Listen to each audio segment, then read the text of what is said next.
Students, we are on the exercise of chapter number 11, noise in the environments. The first question of this exercise is related to vocabulary. Let's see what are those vocabulary words and what are the meanings of those vocabulary words. The first word is distracts.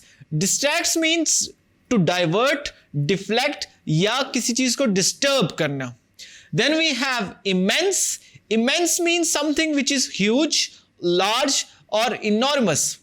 यानी कि बहुत बड़ी चीज को हम immense कहते हैं. Mushrooming means fast growing. जो चीज जल्दी जल्दी बढ़ रही हो तो उसको हम mushrooming कहते हैं. Then we have excessively. Excessively means extremely. Then patrolling. Patrolling means guarding or protection of something.